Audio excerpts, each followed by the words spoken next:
नमस्कार, मैं आपका बहुत बहुत स्वागत। मैं हूं आपके साथ मनोरा सक्सेना। बुलेटिन की शुरुआत कर रहे हैं महत्वपूर्ण खबर के साथ। दरअसल प्रदेश सरकार के नेशनल फूड सिक्योरिटी एक्ट से जुड़े तमाम परिवारों को आज से घरेलू गैस सिलेंडर मात्र 450 रुपए में देने जा रही है, जिससे राजस्थान के 68 लाख परिवार को सीधा फायदा होगा।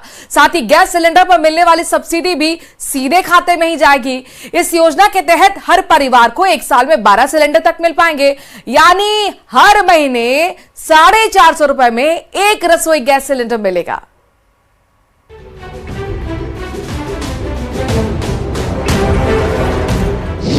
National food security act NFSA से जुड़े परिवारों को प्रदेश सरकार का तोहफा। सरकार के फैसले से करीब 68 लाख परिवारों को फायदा।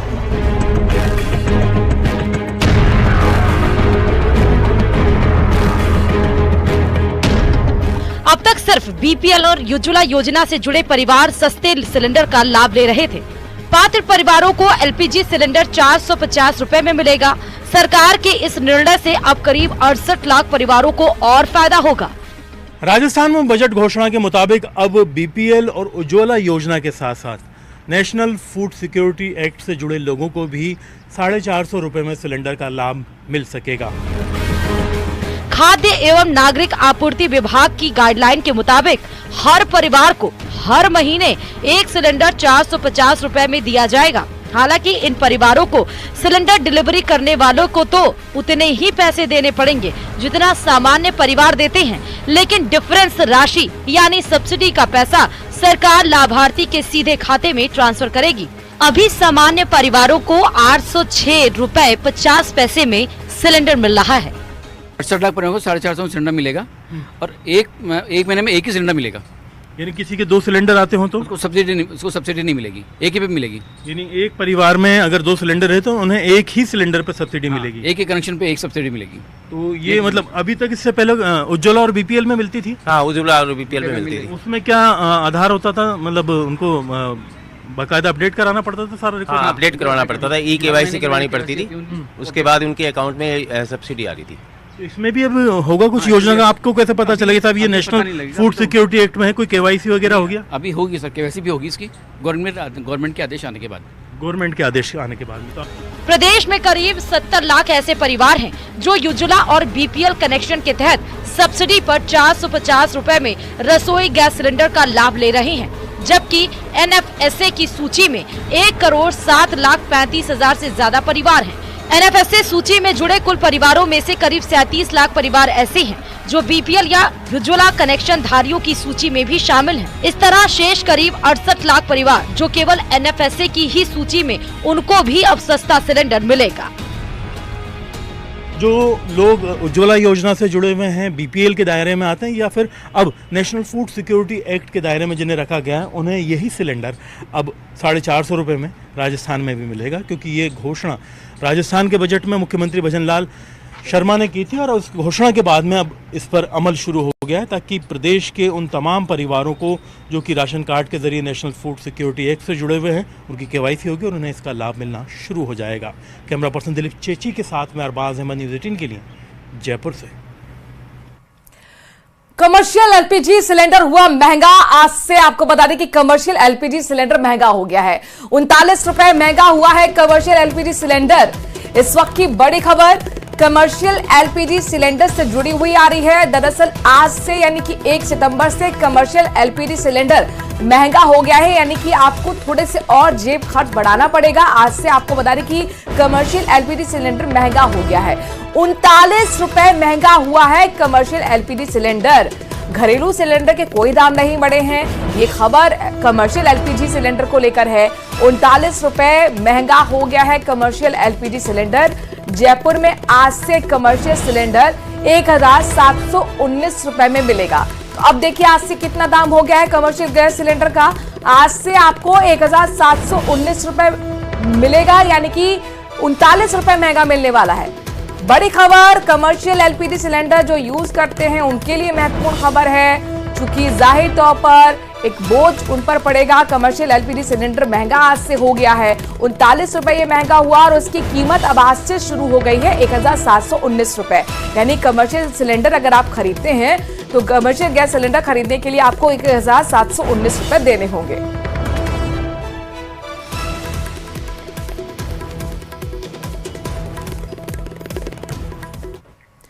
और अब बात मुख्यमंत्री की करते हैं। चूंकि मुख्यमंत्री भजनलाल शर्मा दिल्ली के दौरे पर रहेंगे, पार्टी के केंद्रीय नेताओं से उनकी मुलाकात का कार्यक्रम है। साथ ही राजस्थान राइजिंग को लेकर आमंत्रित करेंगे तमाम निवेशकों को। विभिन्न मुद्दों पर भी बताया जा रहा है केंद्रीय नेताओं से चर्चा की जाएगी।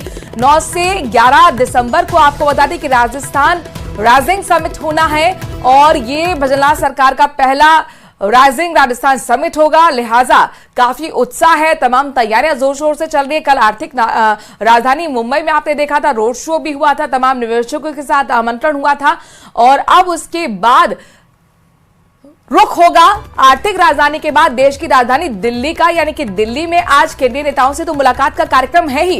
ये राजनीतिक रूप से और विकास को लेकर चर्चा की जाएगी, लेकिन निवेशकों के साथ भी बताया जा रहा है कि मीटिंग होगी मुख्यमंत्री की, जिसमें आमंत्रण दिया जाएगा। हो सकता है कि एमओयू भी साइन हो, चूंकि 9 से 11 दिसंबर को राइजिंग राजस्थान समिट होनी है और इसी को लेकर मुख्यमंत्री अब दौरे पर निकल आए हैं। मुंबई के बाद अब ये दिल्ली का मुख्यमंत्री का दौरा रहेगा। वहीं प्रदेश की कानून व्यवस्था को लेकर मुख्यमंत्री भजनलाल शर्मा पूरी तरह से एक्शन में हैं। सीएम ने शनिवार रात प्रदेश में बेहतर कानून व्यवस्था को लेकर उच्च स्तरीय समीक्षा बैठक भी ली। इस दौरान सीएम ने कहा कि कानून व्यवस्था बनाए रखना राज्य सरकार की सर्वोच्च प्राथमिकता है। मुख्यमंत्री भजनलाल शर्मा ने निर्देश दिए कि सभी अतिरिक्त पुलिस महानिदेशक रेंज में दौरा करें और जिलेवार कानून व्यवस्था को लेकर पुलिस विभाग के अधिकारियों के साथ मीटिंग करें। बैठक में पुलिस महानिदेशक UR Sahu, DG Sanjay Agarwal, DG Hemant Priyadarshi, ADG Dinesh Ahmad सहित तमाम पुलिस विभाग के वरिष्ठ अधिकारी इस दौरान मौजूद रहे।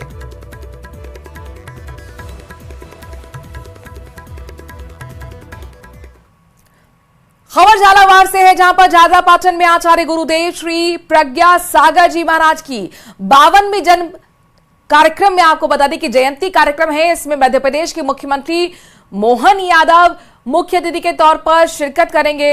मोहन यादव भोपाल से प्लेन से झालावाड़ पहुंचेंगे और यहां से वो सीधे झालरा पाटन के कार्यक्रम स्थल एसटीसी ग्राउंड पर पहुंचेंगे। सीएम यादव गुरुदेव प्रज्ञा सागर जी महाराज के अनन्य भक्त माने जाते हैं। मुख्यमंत्री बनने के बाद डॉक्टर मोहन यादव श्री महावीर तपोभूमि पहुंचे थे, जहां उन्होंने भगवान महावीर स्वामी के दर्शन कर आचार्य गुरुदेव श्री प्रज्ञा सागर जी महाराज को श्रीफल समर्पित कर उनसे आशीर्वाद भी लिया था।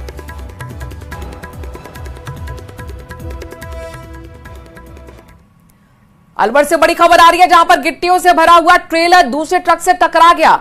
अनियंत्रित होकर ट्रेलर सड़क पार करते हुए दूसरे ट्रक से टकरा गया। सड़क हादसे में ट्रेलर के केबिन के परखच्चे उड़ गए।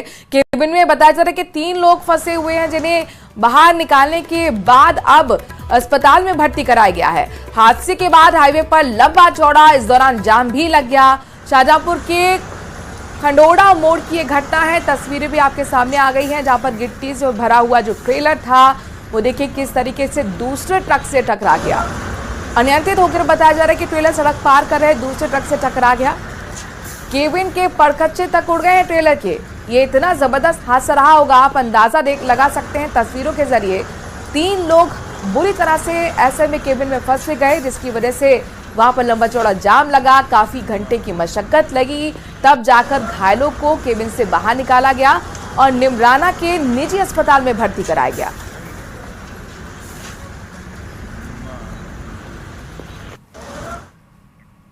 झालावाड़ जिले में स्थित Kali Sindh thermal power plant की यूनिट के बंद होने का सिलसिला थम नहीं ले रहा है। रविवार को फिर से Kali Sindh thermal power plant की पहली यूनिट में बॉयलर ट्यूब लीकेज होने से यूनिट फिर से बंद हो गई है।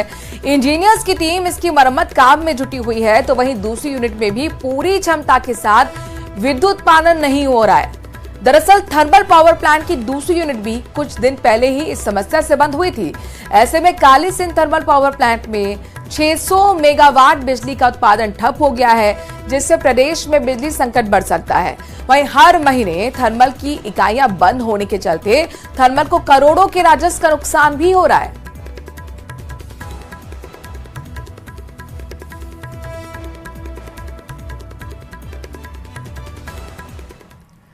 देवनगरी दौसा आज पूरी तरह से भोले बाबा की भक्ति में सराबोर नजर आई है। दौसा में पिछले 4 साल से पंच महादेव शोभा यात्रा का आयोजन किया जा रहा है। इसी कड़ी में रविवार को भी दौसा शहर के सोमनाथ महादेव मंदिर से 5 महादेव शोभा यात्रा की शुरुआत हुई है। बड़ी संख्या में श्रद्धालु यहां पर शामिल हुए हैं। सोमनाथ महादेव मंदिर रवाना हुई ये 5 महादेव शोभा यात्रा सहजनाथ महादेव मंदिर, गोपनाथ मंदिर, बैजनाथ मंदिर होते हुए देवगिरी पर्वत पर स्थित नीलकंठ महादेव मंदिर तक पहुंची। शोभा यात्रा का जगह जगह पुष्प वर्षा कर स्वागत भी किया गया।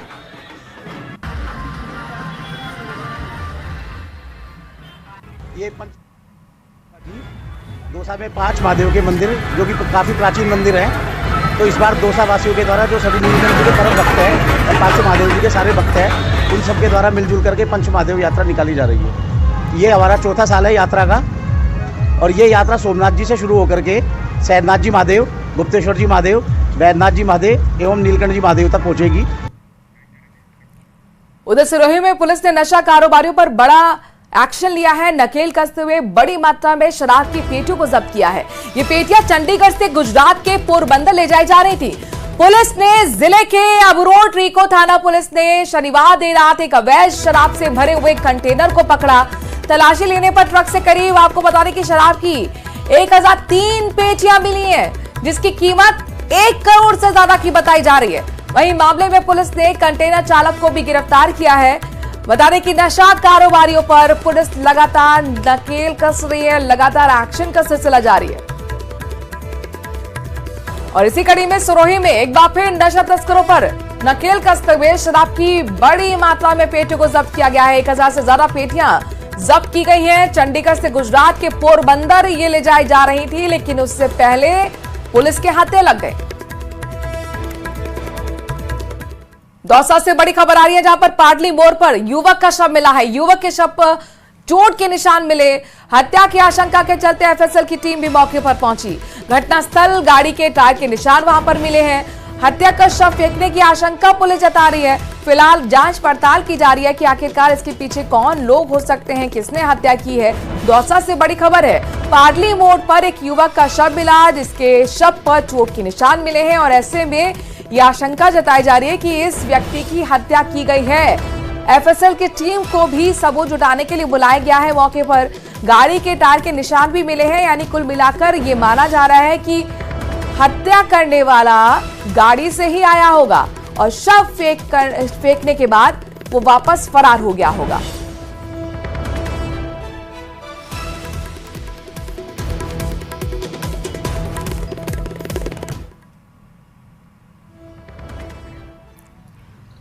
दौसा से बड़ी खबर है, जहां पर हत्या का मामला सामने आ रहा है, चूंकि पुलिस इसे हत्या के एंगल से जांच पड़ताल करती हुई नजर आ रही है। पाडली मोड़ है जहां पर युवक का शव मिला है।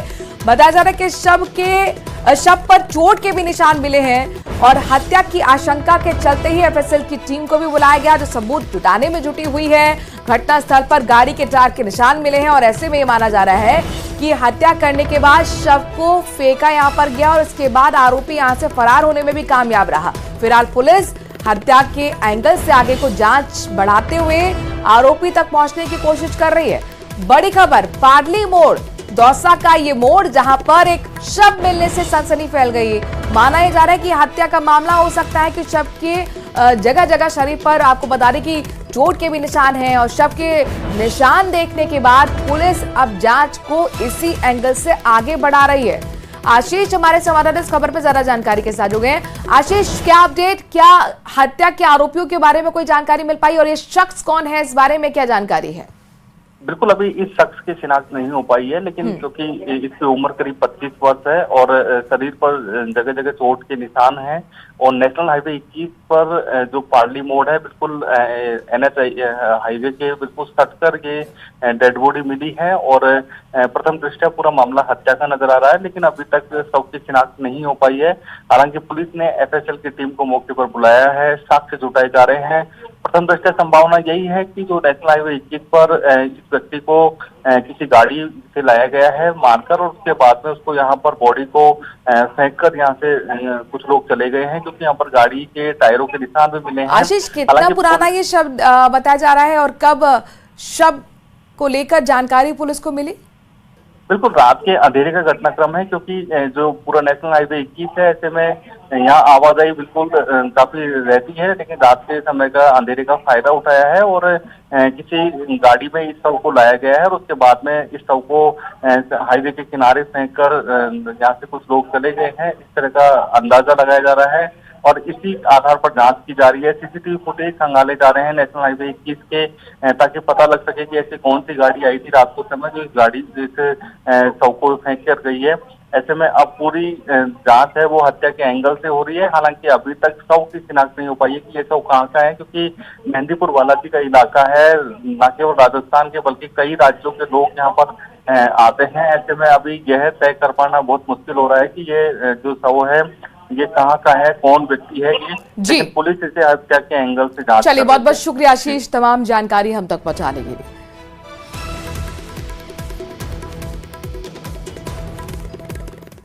कोटा से बड़ी खबर है, जहां पर रामगंज मंडी क्षेत्र में सड़क हादसे में एक युवक की दर्दनाक मौत हो गई, जबकि एक युवक गंभीर रूप से घायल हुआ है। पुलिस के मुताबिक झालावाड़ के मंडवन निवासी प्रदीप नायक और शोभा राम बाइक से रामदेवरा की यात्रा कर लौट रहे थे। इसी दौरान NH 52 पर पीछे से तेज स्पीड से आ रही बस ने बाइक को टक्कर मार दी, जिससे दोनों गंभीर रूप से घायल हो गए। दोनों को तुरंत अस्पताल में भर्ती कराया गया, लेकिन प्रदीप की अस्पताल पहुंचने से पहले ही मौत हो गई। पुलिस ने पोस्टमार्टम कर शव परिजनों को सौंप दिया है।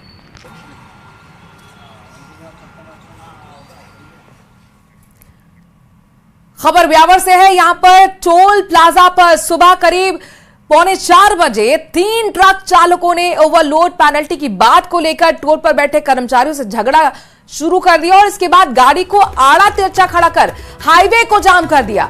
बाद में पुलिस मौके पर पहुंची, ट्रक चालकों को गिरफ्तार कर वाहन जब्त कर थाने ले गई। मिली जानकारी के मुताबिक 3 ट्रक ड्राइवर ने ओवरलोड पेनल्टी की बात को लेकर टोल पर बैठे कर्मचारियों के साथ पहले तो बहस शुरू की और उसके बाद लड़ाई झगड़े के साथ हाथापाई तक उतर आए। मारपीट कर उन्हें टोल कर्मचारी के सिर में भी चोट आई है। बताया जा रहा है कि ट्रक चालक ने तलवार निकालकर उसे मारने की धमकी तक दी थी। समझाने की कोशिश की गई तो उन्होंने ट्रकों को आड़ा तिरछा खड़ा कर जाम लगा दिया।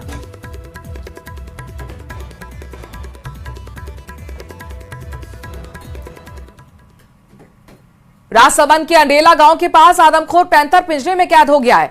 26 अगस्त को बकरियां चरा रही रुकमा देवी का शिकार किया था। ग्रामीणों की मांग पर वन विभाग ने क्षेत्र में पिंजरे लगाए थे। आरके ओल्ड माइंस के पास लगाए गए पिंजरे में आखिरकार पैंथर कैद हो गया है। सूचना पर वन विभाग के अधिकारी भी मौके पर पहुंचे। घटना पिपलानकरी पंचायत क्षेत्र की है। आखिरकार 12 घंटे में पिंजरे में 2 आदमखोर पैंथर कैद हो गए हैं। ये एक बड़ी सफलता कही जा सकती है, एक बड़ी राहत की खबर है तमाम राजसमंद के अंडेला के क्षेत्र के लोगों के लिए, चूंकि कई दिनों से यहां पर पैंथर का आतंक बना हुआ था। पिछले दिनों एक महिला का शिकार इस पैंथर ने किया था और बड़ी बात यह कि पिंजरे लगाने के साथ ही 12 घंटे के अंदर 2 पैंथर इस पिंजरे में कैद हो गए।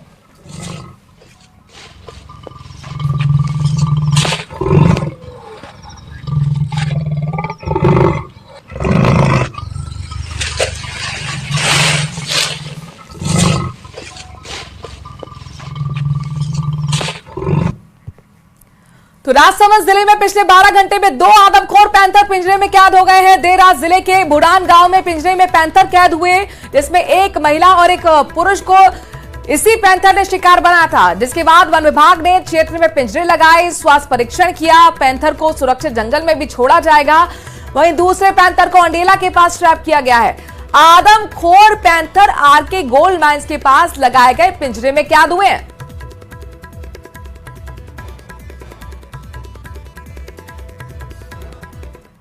उधर सिरोही से बड़ी खबर आ रही है, जहां पर माउंट आबू में भालुओं का आतंक देखने को मिला है। 3 भालुओं ने महिला पर हमला कर दिया।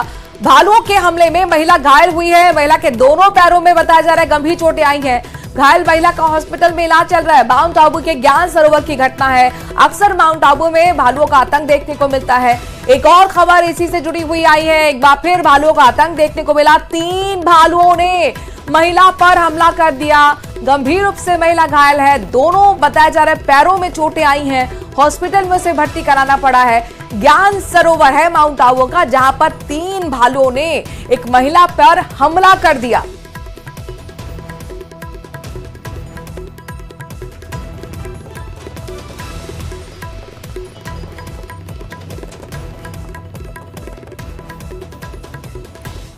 खबर कोटा से है। यहां पर सरस डेयरी में देर रात भारी भरकम अजगर घुसने से हड़कंप मच गया। अजगर को देखकर ड्यूटी पर काम करने वाले कर्मचारी भी दहशत में आ गए। कंपनी में देर रात ड्यूटी पर 38 कर्मचारी काम कर रहे थे। अजगर प्लांट परिसर में ही इधर से उधर रेंगने लगा। कर्मचारियों ने करीब 11 फीट लंबे और भारी भरकम अजगर को भगाने की कोशिश की, लेकिन वो सफल नहीं हुए। सूचना के बाद स्नेक कैचर को बुलाया गया। कड़ी मशक्कत के बाद 11 फीट लंबे अजगर को रेस्क्यू किया गया है। लाडपुरा के जंगल में से आजाद किया गया है। तब जाकर कर्मचारियों ने राहत की सांस ली है।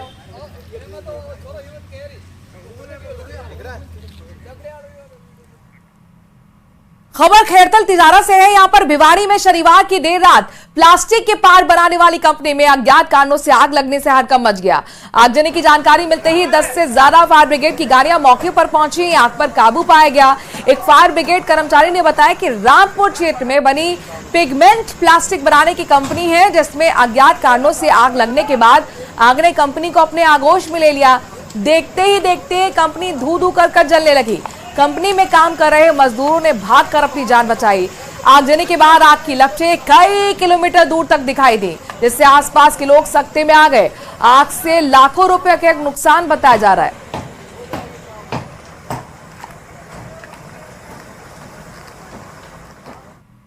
खबर अलवर से है। यहां पर जुगरावर गांव के पीपली का बास में जमीनी विवाद को लेकर हुए झगड़े में 2 लोग गंभीर रूप से घायल हो गए। इनका इलाज आपको बता दें कि राजीव गांधी सामान्य अस्पताल में चल रहा है। झगड़े की जानकारी मिलते ही पुलिस भी मौके पर पहुंची। मामले को शांत कराया गया। झगड़े में घायल व्यक्ति ने बताया कि वो अपनी जमीन पर बने कुएं पर मकान बना रहा था और दूसरे पक्ष के लोग उसकी जमीन पर कब्जा कर जमीन छीनना चाह रहे थे, जिस पर उसने विरोध किया तो सभी ने इकट्ठा होकर लाठी डंडे से उस पर वार कर दिया। आरोप लगाया कि वहां झगड़े होने के बाद तिराया थाने पर शिकायत लेकर यह शख्स पहुंचा, लेकिन शिकायत वहां पर दर्ज नहीं हुई।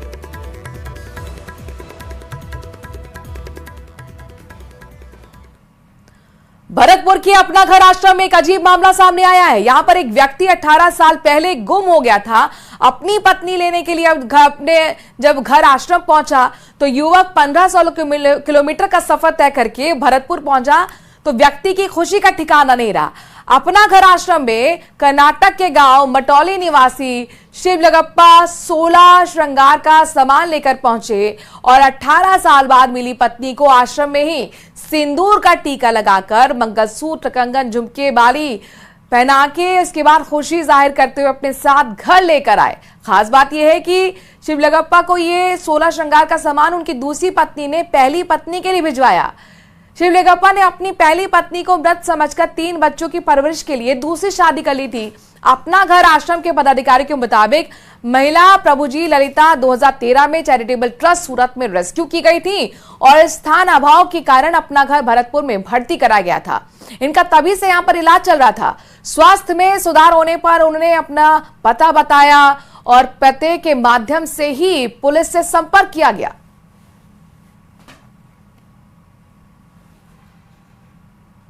कितने दिन हो गए घर से निकले हुए इनको? वो 18 साल हो गए। 18 साल हो गए। कैसे निकले 18 साल पहले घर से? क्या मालूम नहीं, हम काम पे गए हैं, घर में था वो भाग गए घर से। उसके बाद क्या हुआ? कुछ नहीं, ढूंढ दिया 2 साल 3 साल 4 5 साल ढूंढ दिया, नहीं मिला। फिर बाद में और एक शादी कर ली, दूसरी औरत से शादी कर ली। हाँ। फिर कुछ नहीं। अच्छा, उनको बच्चा नहीं हुआ। खबर जयपुर से है, जहां पर विजयनगर कॉलोनी में कल रात हाई वोल्टेज की वजह से कॉलोनी में बिजली के कई इक्विपमेंट जलकर खाक हो गए।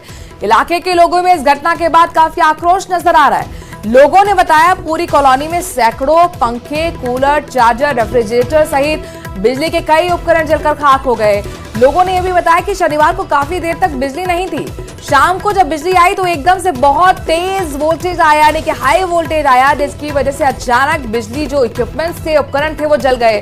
घटना के बाद स्थानीय लोगों में काफी गुस्सा है। लोगों का कहना है कि पिछले 2 महीने से कॉलोनी में बिजली की समस्या चल रही है, लेकिन कानोता बिजली ऑफिस में AEN, JEN कोई अधिकारी सुनने को राजी नहीं है। हमारे यहाँ तकरीबन सैकड़ों जो फैन होते हैं वो चले गए, मेरा खुद का घर का आरओ चला गया, फ्रिज चला गया और तकरीबन 20 फ्रिज खराब हो गए, रेफ्रिजरेटर खराब हो गए। और बल्ब सारे रोज कमाने खाने वाले लोग हैं, अब ये क्या करेंगे रेफ्रिजरेटरों का? बल्ब ट्यूबलाइट सब सेट टॉप बॉक्स। अब हम लोगों ने ये प्लान किया है कि हम सबके सब इकट्ठे होके IAN साहब के यहाँ धरना देने वाले हैं सारे, और हमें ये उम्मीद है कि ये लाइट को सही कर देंगे, नहीं तो हमें ना विद्युत भवन तक भी जाएंगे। चलिए अब देखना होगा इन लोगों की समस्या कब तक दूर होती है। बहरहाल मारो राजस्थान में एक छोटे से ब्रेक के लिए यहां पर रुक रहे हैं। खबरों का सिलसिला जारी है आपके फेवरेट चैनल, प्रदेश के नंबर 1 चैनल न्यूज 18 राजस्थान पर।